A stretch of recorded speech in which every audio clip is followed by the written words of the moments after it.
size. You know, you don't have the control that you do on a twin engine boat like you do, like Bob and Penny do on their boat.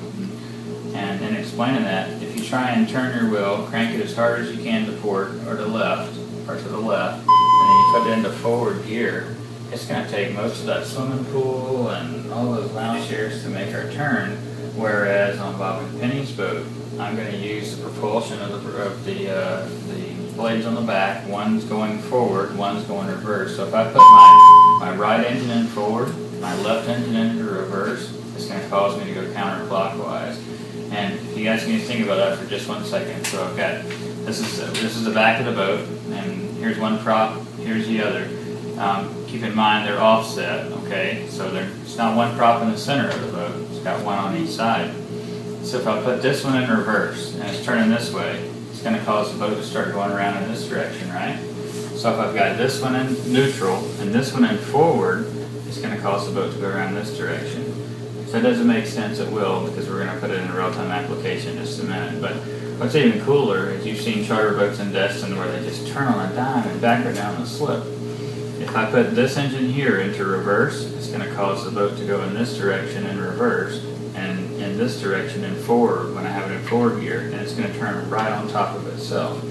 So Penny's boat, for example, it has a pendulum point in the center, and if you can imagine a pole going through that center point, and I can show you where it is on all your boats. It goes through the center, and imagine it being stuck in the sand on the bottom. If you put one gear in forward, one into reverse, it'll actually turn on top of itself inside of a 2-foot circle without you doing anything. Just put one in forward, one in reverse, and you'll turn right on top of yourself. Now the trick is learning to steer that thing in reverse. You see a lot of people, they'll turn around backwards and they'll operate like this with their controls. You can just turn around backwards. But know that as long as those engines are centered, completely centered, they're not turned port or starboard in either direction, you're actually able to steer that thing without using the helm at all. You don't use a wheel. You don't touch that steering wheel. As a matter of fact, it's the cardinal rule of docking a twin engine boat. You do not touch the wheel. It's all done with the controls. So I'll show you guys a couple of methods, a thumb method to work with. And then also, once you do get out there, and I just tell everybody, after this class, if you get the opportunity this Saturday or Sunday or whenever, don't bring the soccer team or the cheerleading team. Don't bring anybody. You and your husband, you and a girlfriend, however you want to work it out. Go out and find one of those buoys or those navigation aids that we're going to talk about today, and use that as a point of interest, almost like the corner of a dot, and start backing down towards it. Start learning to make yourself go to it. Find a water tower, find a cloud, whatever it is, and pretend like that's a boat slip and you're going to back down into it.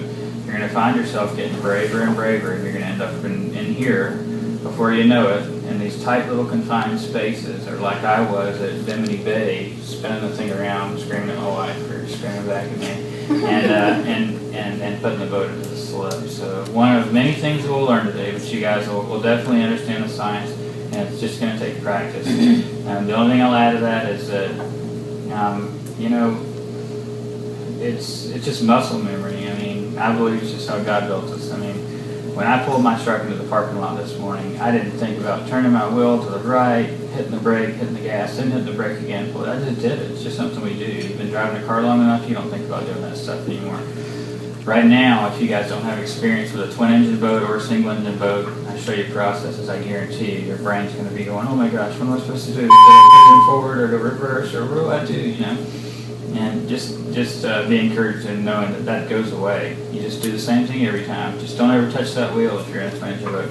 You single engine folks, I got better news for you. I'm going to teach you a little process that I've been showing people forever and ever and ever. And I've yet to have one person that didn't learn, so no pressure. But it's a 3-step process. You cannot mess it up. If you just practice on it, you guys will be docking like a champ. I mean, by the end of the day, you'll be docking like a champ. So anyway, all right. That's the longest end to my message. Yeah, we're going scot.